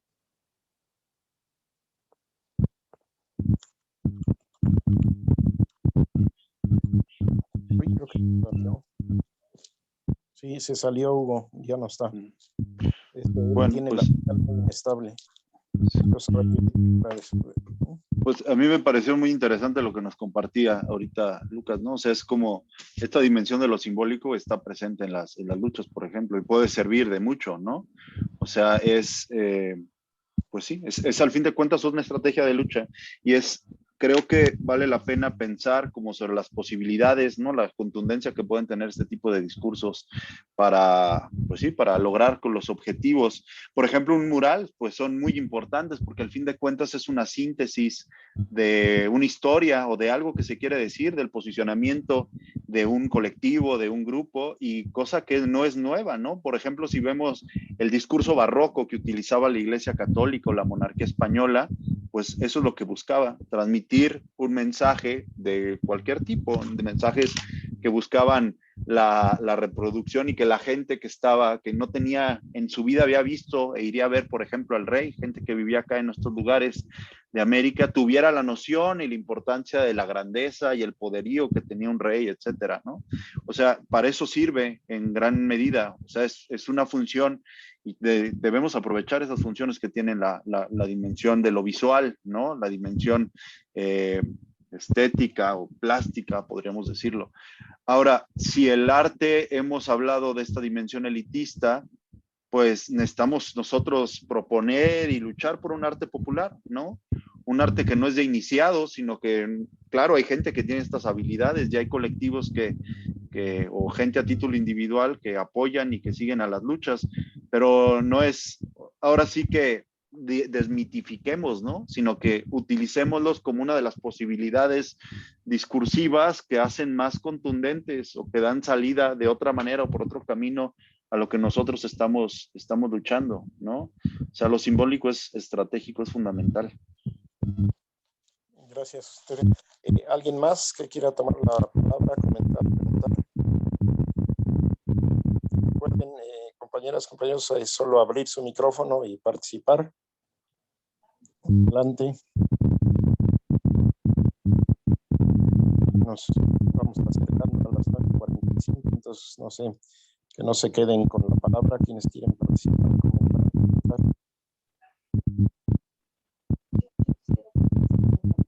Aquí José quiere participar. Otra vez dando lata. Yo pensaba un poco en esta perspectiva de colonial y tal vez de la transculturalidad, cómo romper con este concepto de arte burgués, ¿no? Que como lo decía Erendira al principio, efectivamente el arte es una condición de clase, ¿sí? O sea, si es un europeo, si es Mozart, si es Schubert o Vivaldi, quien sea, tenemos que ir de etiqueta, sentarnos, escucharlo y mamarlo todo, ¿no? Es un grupo de nuestros pueblos originarios, pues tienen que estar parados ahí tocándole a la gente que está tragando, ¿no? O sea,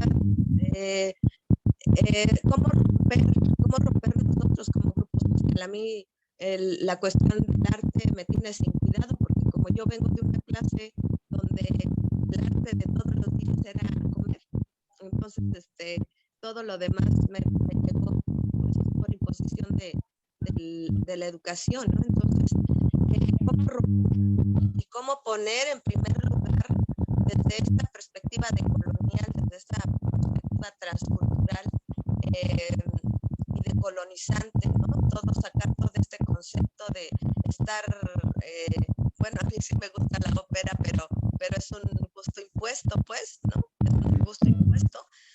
Hay cosas muy lindas en cómo sacarnos esa perspectiva y entonces entender que para América Latina el arte es un evento sociocultural que no está desenmarcado, no tienes que estar oyendo un güey que era asesino, que era un pedófilo, que no sé qué.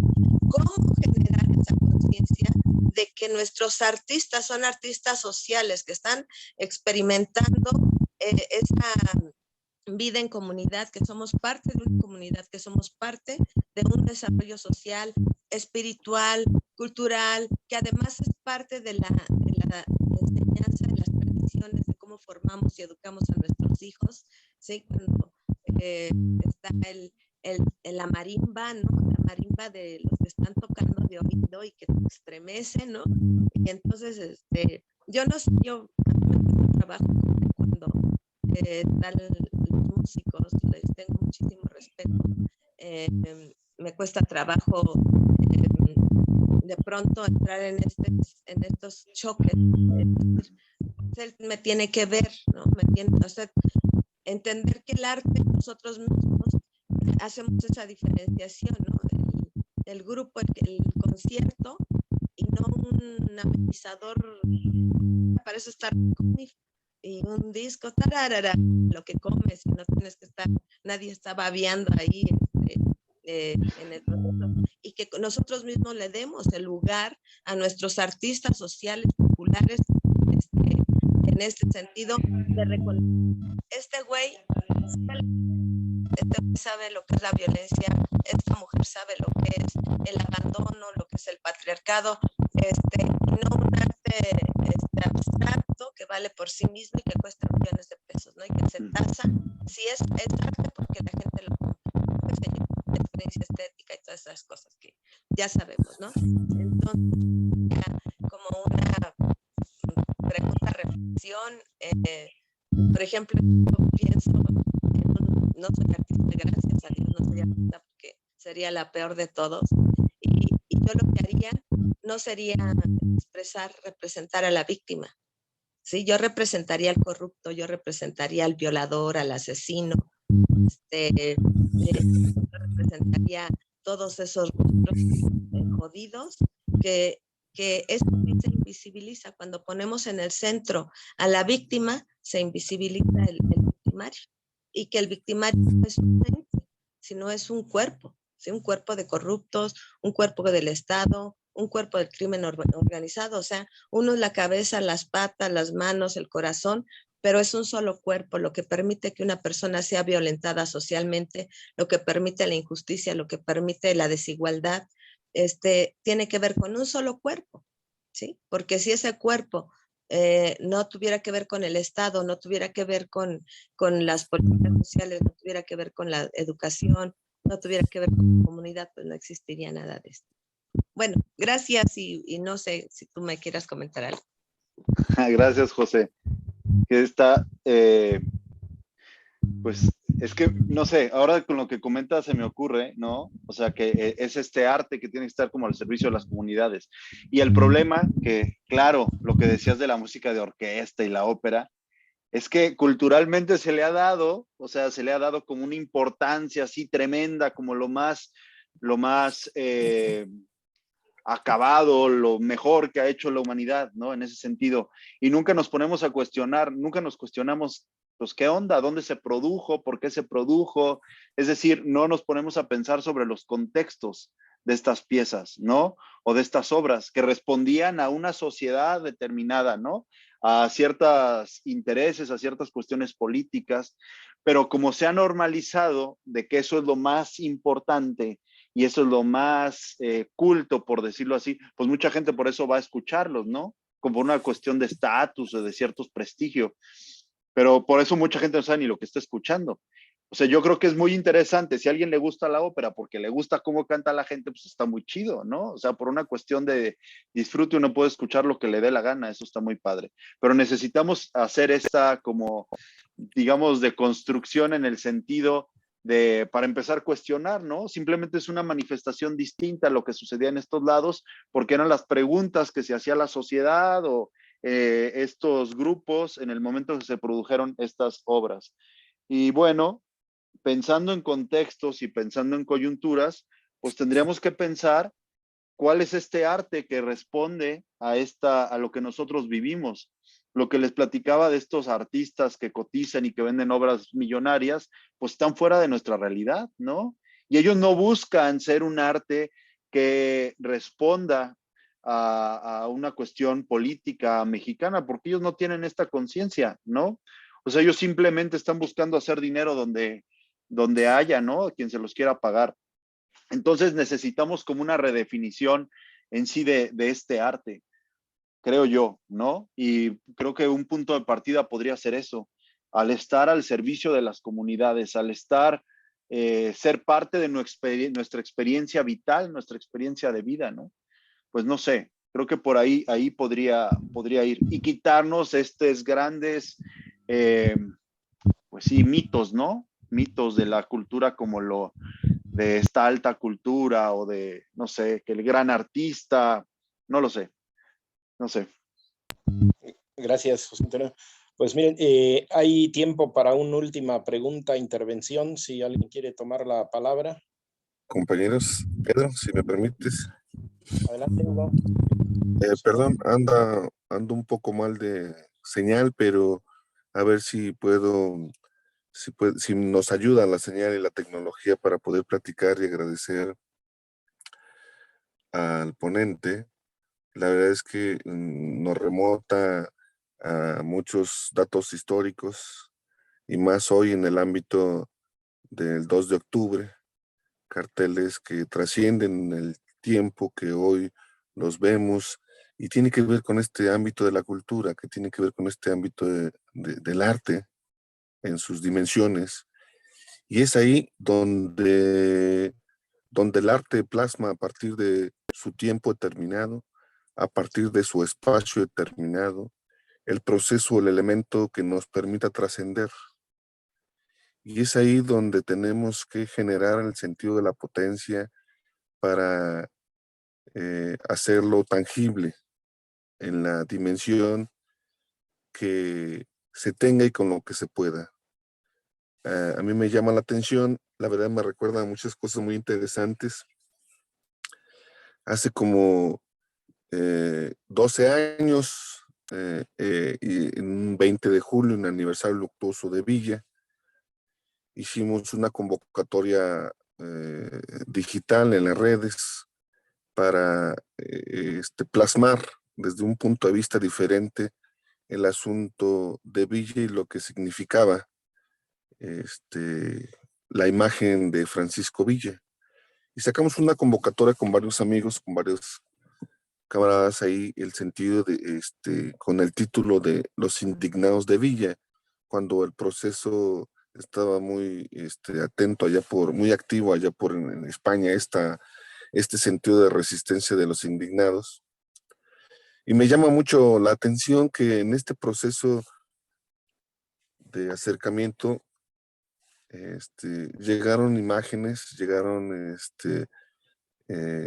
alrededor de 80 imágenes en cuadros, incluso ya con artistas reconocidos en su ámbito territorial y nos permitían generar una exposición de imagen a partir de este nombre, de qué significaba para ellos Francisco Villa, y le pusimos la exposición Los Indignados de Villa. Llegaron alrededor de 30, 40 obras muy interesantes, que el planteamiento directo fue hacer una exposición afuera de Palacio de Bellas Artes. Y ahí estuvimos.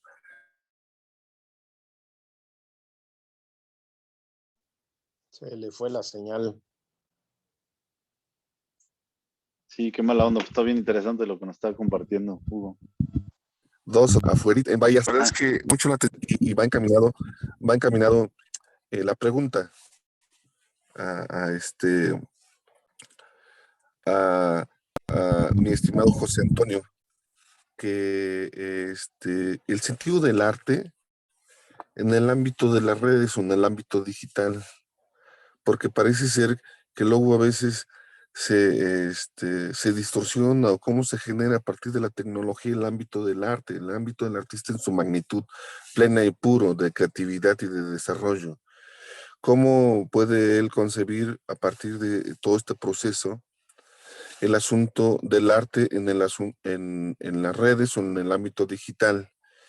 Y la verdad es que agradecer de mucho corazón toda esta exposición de José Antonio, que nos permite y nos retoma desde el ámbito de nuestras comunidades indígenas, que nos permite entender nuestra realidad muy compleja y muy de lo que es las grandes ciudades.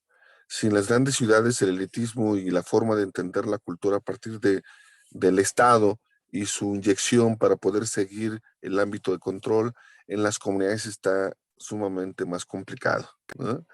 Y nos permite generar el ámbito de la reflexión y ser tangible, generar el planteamiento que sí, hacerlo visible, la potencia de nuestros amigos, compañeros, hermanos que generan arte para el ámbito de todos creamos arte, ¿no?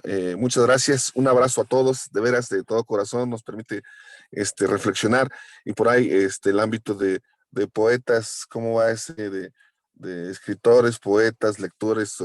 Todos tenemos un poco, y en el arte somos lo mismo. Un abrazo, mi estimado José, un abrazo a todos. Gracias, Hugo. Pues José Antonio, te agradecemos tu intervención. Si quieres hacer algún comentario de cierre para culminar la sesión, y comentarles a todas, a todos, que nos veríamos el lunes para digerir esta exposición y también la exposición sobre extractivismo minero. Tomaríamos los dos temas en la discusión colectiva el lunes. Adelante, José Antonio, si nos quieres dar un comentario de cierre. Pues muchas gracias a todas y todos por esta oportunidad. A mí me gusta mucho compartir, y más con gente que tiene estos intereses, ¿no? Que estamos hablando de lo colectivo, de las luchas, las resistencias. Me da mucho gusto. Y pues muchas gracias a José y a Pedro por haberme invitado, que como les decía al principio, pues son personas muy importantes en mi formación, ¿no? Y que pues siempre lo recuerdo con mucho cariño. Y bueno, la vida nos ha llevado ahí a estar coincidiendo en algunos momentos, incluso también en las luchas. Pues muchas gracias de nuevo. Y creo que me parece que parte de lo que estamos reflexionando y compartiendo ahora nos lleva a la importancia de retomar como estas sabidurías y estos saberes populares, a tratar de lo que hablábamos de la colonialidad, ¿no? De ir tratando de separarnos de estas definiciones y estas lógicas que han sido impuestas y que nosotros consciente o inconscientemente muchas veces las hemos ido reproduciendo, y tratar de hacer nuestras propias definiciones a partir de nuestras experiencias, de nuestros intereses y pues de nuestro contexto, ¿no? Creo que eso es algo muy, muy interesante. Y pues muchas gracias, y reitero mi disposición por si en algún momento puedo colaborar con ustedes en algo, encantado. Gracias. Muchísimas gracias, José Antonio. Pues esperemos que haya puentes de conexión, y gracias a todos, a todas, ¿no? Esperamos avanzar con estos criterios del arte digital, del artivismo, ¿no? De la relación con el arte popular, la historia. Gracias a todas, gracias a todos, y nos vemos pronto. Gracias. Adiós. Hasta luego. Bye.